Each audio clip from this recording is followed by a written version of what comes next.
English कैसे सीखें YouTube channel में आपका स्वागत है। इस क्लास में हम इस स्टोरी के एक एक वर्ड का उच्चारण लिखकर इसे ट्रांसलेट करेंगे और इसकी मीनिंग भी आपको बताते हुए चलेंगे, जिससे आपको इंग्लिश पढ़ने के साथ साथ उसकी मीनिंग भी निकालना आसानी से आने लगे। अगर आप हमारी वीडियोस लगातार देखते हैं तो आपको धीरे धीरे इंग्लिश पढ़ना और उसकी मीनिंग निकालना आने लगेगा। इसी के साथ आप कर दीजिए इस वीडियो को लाइक और मैं करता हूँ शुरू। The straw worth more than gold. तिनके की कीमत सोने से ज्यादा। स्ट्रॉ का मतलब होता है तिनका, वर्थ कीमत, मोर देन से ज्यादा, गोल्ड सोना। आ शिफ्टी एसेटिक।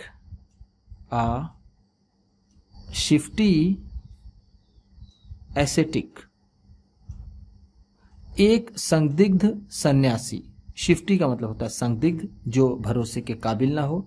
एसेटिक सन्यासी, या फिर जिसे हम तपस्वी कह सकते हैं। Lived as a guest. Lived रहता था, एज अ गेस्ट मेहमान के रूप में। गेस्ट का मतलब है मेहमान। In the house of a rich man. In the house of a rich man, एक अमीर आदमी के घर में। इन द हाउस घर में, ऑफ अ रिच मैन एक अमीर आदमी के।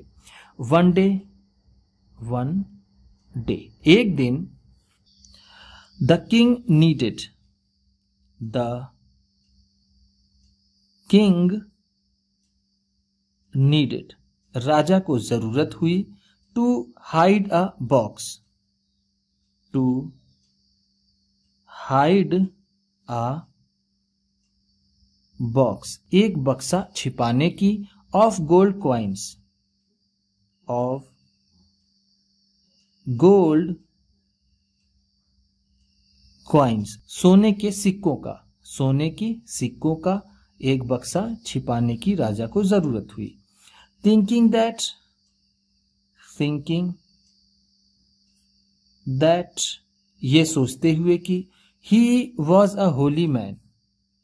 He was a Holi man कि ये एक पवित्र आदमी है। Who had renounced. Who had renounced जिसने त्याग दिया है। Worldly pleasures. वर्ल्डली प्लेजर्स दुनिया के आनंद को। वर्ल्डली का मतलब है दुनिया के, प्लेजर्स आनंद को। The rich man buried. The rich man buried उस अमीर आदमी ने दफना दिए। ब्यूरीड का मतलब होता है दफनाना या फिर गाड़ना। The gold coins. The gold coins वो सोने के सिक्के। In the ascetic's room. In the ascetic's room सन्यासी के कमरे में। एसेटिक्स का मतलब है सन्यासी के, रूम कमरे में। ध्यान दीजिएगा यहां पर ये किंग आ गया है। किंग का भी मतलब होगा यहां पर रिच मैन। ठीक है, रिच मैन, ये मिस प्रिंटिंग की वजह से ऐसा हो गया है। किंग की जगह पर रिच मैन होगा। The ascetic smiled. The ascetic smiled वो सन्यासी मुस्कुराया। And pretending. एंड प्रिटेंडिंग और बहाना करते हुए। To be indifferent. To be indifferent अनजान होने का। इंडिफरेंट का मतलब यहां पर होगा अनजान, जिसे कुछ मालूम ना हो, जिसे कोई फर्क ना पड़ता हो। प्रिटेंड का मतलब होता है बहाना करना। To the wealth. The wealth उस धन से। उस धन से वो अनजान बनने का बहाना करते हुए मुस्कुराया। सेड और कहा। All these worldly things. All these worldly things, ये सारी दुनिया की चीजें are of little interest to me, are of little interest to me, मेरे लिए कम रुचि की हैं। लिटिल इंटरेस्ट का मतलब है कम रुचि, आर है टू मी मेरे लिए। बट लेकिन when the rich man left, when the rich man, जब वो अमीर आदमी, लेफ्ट चला गया, the crafty ascetic, the ascetic वो धूर्त सन्यासी, क्राफ्टी का मतलब होता है धूर्त, एसेटिक सन्यासी, डग अप, डग अप खोद लिया, the gold coins, the gold coins सोने के सिक्कों को, and hid them, and hid them और उन्हें छिपा दिया, under a tree, under a tree किसी पेड़ के नीचे, outside his hut, outside his hut अपनी झोपड़ी के बाहर, आउटसाइड का मतलब है बाहर, हट झोपड़ी, उसने अपनी झोपड़ी के बाहर एक पेड़ के नीचे सोने के सिक्कों को छिपा दिया। हिड का मतलब होगा यहाँ पर छिपा दिया, देम उन्हें, डग अप, डिग अप से बना है, डिग का मतलब होता है गड्ढा करना या फिर खोदना। नेक्स्ट डे, नेक्स्ट डे अगले दिन, on the pretext of taking a pilgrimage, on the pretext of taking a pilgrimage, तीर्थ यात्रा करने के बहाने पर, ऑन द प्रिटेक्स्ट ऑफ का मतलब होता है के बहाने पर, टेकिंग अ पिलग्रिमेज तीर्थ यात्रा करने के। The ascetic took the rich mains leave, the ascetic वो सन्यासी, टूक लिया, द रिच मैन्स लीव अमीर आदमी की छुट्टी, यानी अमीर आदमी से उसने छुट्टी मांगा, and left his house, and left his house और उसके घर को छोड़ दिया, with the gold coins, with the gold coins सोने के सिक्कों के साथ। After a while, after a while कुछ देर बाद, द एसेटिक रिटर्न्ड, द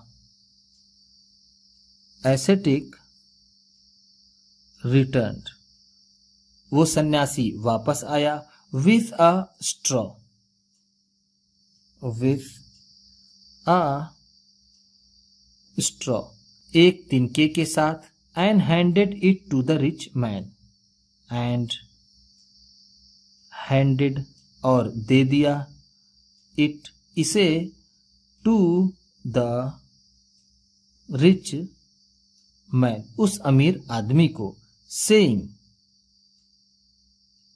कहते हुए, दैट कि ये कहते हुए उसने उस तिनके को उस अमीर आदमी को दे दिया कि he would not carry, he would not carry वह नहीं ले जाएगा, एनीथिंग, एनीथिंग कुछ भी, वह कुछ भी नहीं ले जाएगा, विथ हिम, विथ हिम अपने साथ, that belong to others, that belonged to others जो दूसरों का है या फिर जो दूसरों से संबंध रखता है। बिलोंग का मतलब होता है संबंध रखना या फिर किसी का होना। Bodhisattva Bodhisattva who was reborn, who was reborn, जिसका जन्म हुआ था, as a merchant, as a merchant, एक व्यापारी के रूप में, सॉ दिस, इसे देखा, and sensing some foul play, and sensing और समझते हुए, सम फाउल प्ले, कुछ गड़बड़, फाउल प्ले का मतलब होगा यहां पर गड़बड़, सम कुछ, asked the rich man, ask the rich man to check, अमीर आदमी से जांचने के लिए कहा, चेक का मतलब है यहां पर जांचना, आस्क के बाद यहां पर ये टू है, आस्क टू का मतलब होगा कहना, ask to the rich man to check है तो इसका मतलब होगा अमीर आदमी से जांचने के लिए कहा, if his gold coins were safe, if his gold coins were safe, कि उसके सोने के सिक्के सुरक्षित हैं या नहीं, इफ का मतलब यहां पर हो जाएगा हैं या नहीं, ये वर है लेकिन ये इनडायरेक्ट फॉर्म में है इसलिए इसका सेंस हम प्रेजेंट में यानी आर में लेंगे, है जैसा। Finding the gold coins, finding the gold coins, सोने के सिक्कों को पाकर, मिसिंग, खोया हुआ, सोने के सिक्कों को खोया हुआ पाकर, ही declared the ascetic a cheat, he declared, उसने घोषित किया, द एसेटिक, उस सन्यासी को, अ चीट, एक बेईमान, and got him इम्प्रिजेंट, and got him इम्प्रिजेंट, और उसे जेल में डलवा दिया, इम्प्रिजन का मतलब होता है जेल में डालना, गॉट इम्प्रिजेंट है तो जेल में डाल दिया, उसने उसे एक बेईमान बताया और उसे जेल में डाल दिया, चीट का मतलब होगा बेईमान, डिक्लेयर्ड का मतलब बताया या फिर घोषित किया। उम्मीद करता हूं इस क्लास में बताई गई वर्ड मीनिंग्स और सेंटेंसेस और ये स्टोरी आपको अच्छी लगी होगी। सबसे अच्छा वर्ड कौन सा लगा इसे कमेंट बॉक्स में जरूर बताइएगा। इसी तरह की वीडियोस के साथ साथ ढेर सारी रीडिंग की, ट्रांसलेशन की और इंग्लिश सीखने की बहुत सी वीडियो पाने के लिए चैनल को सब्सक्राइब कीजिए और ये वीडियो किसी न किसी अपने एक दोस्त को, मित्र को, परिवार वाले को शेयर भी जरूर कर दीजिएगा। तो चलिए मिलते हैं फिर अगली वीडियो में।